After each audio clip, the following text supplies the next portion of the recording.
Hello guys, in this video, you will learn how to install Java Development Kit or JDK. Before we proceed, allow me to provide some background on how installing the JDK is important. What is JDK or Java Development Kit?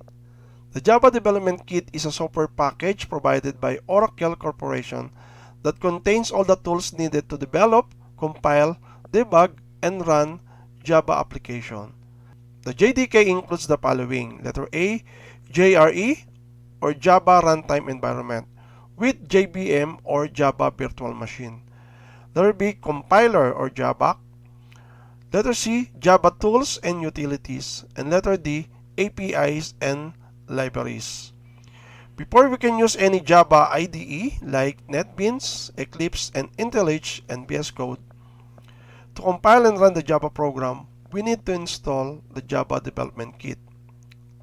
Some IDEs like the recent NetBeans or IntelliJ installers may bundle a JDK during the installation, but if not, you must install JDK separately. In other words, if you are using offline compiler like NetBeans and Eclipse, you cannot compile and run Java program without installing the Java Development Kit. Guiding us in this video on how to install the JDK is our presenter and narrator, Mr. Bernard Angelo Felix. Bernard, you may now start your presentation. Hi, I'm Bernard Angelo Felix from Section IT24 and I'm going to install Java Development Kit. To check if there's still Java left in my computer, I'm going to open command prompt by pressing Windows plus R, type cmd,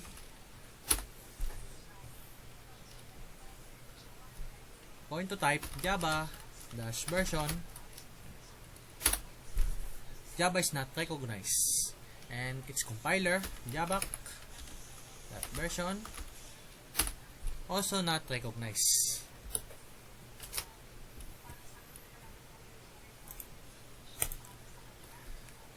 I can also check there's still Java left by opening control panel. I'm going to open control panel.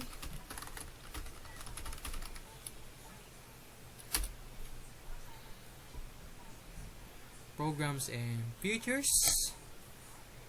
Search Java. No items match your search.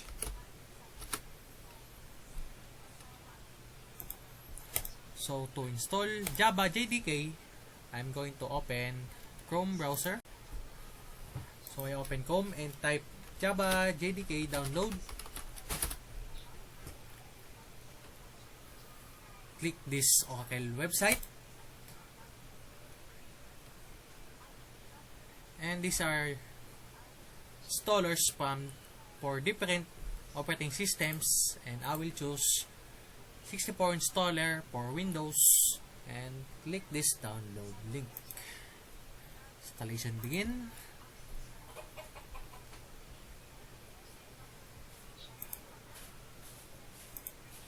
When it's done, I am going to open it in folder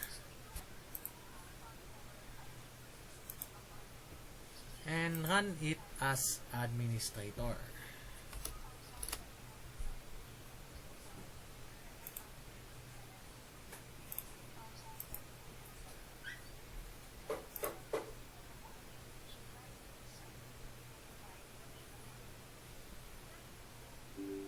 You can see this pop-up because it's for administrator only, but to install it, I just have to click yes.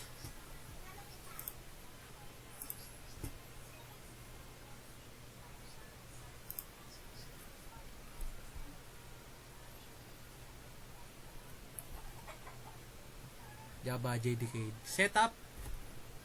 Next. Installation path. Just click next.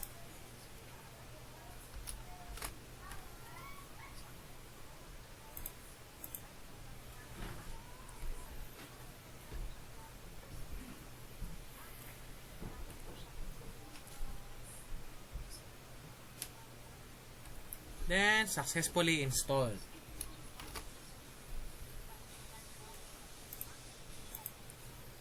Click close. And I need to add Java to system environment. So I'm going to search environment, edit the system environment variables. I'm going to click it. Click environment variables and add new. I will name this Java underscore home. For variable value, I need to find the bin folder from Java folder. So, browse file, find the path earlier, Java, and bin folder. Copy the path, paste, and remove bin.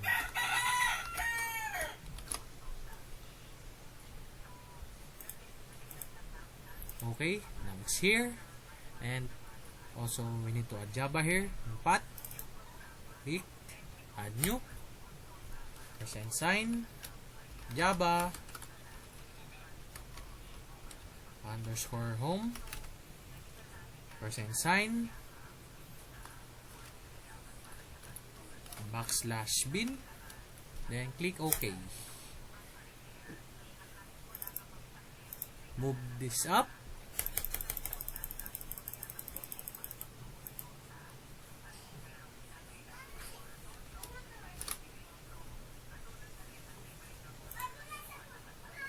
Then OK.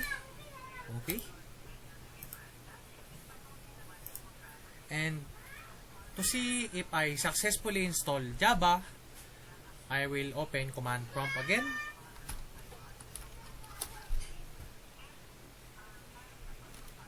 Java dash version, and as you can see, Java version 25, and its compiler Java 25.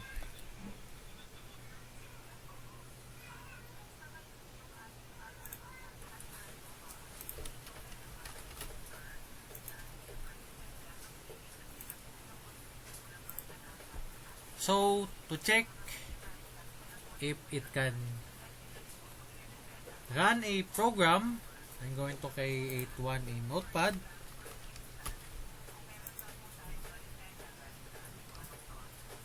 Copy and save it as hello world .java.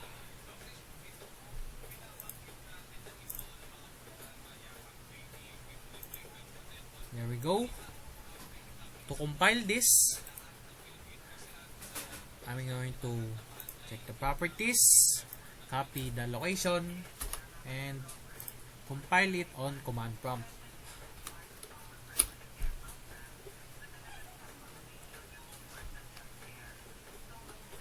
CD, type CD and location. Now it's on desktop. Going to compile the file Java hello world .java. You'll create a class like this and run the program Java hello world, and there we go. And that's all for installation of Java Development Kit. Thank you.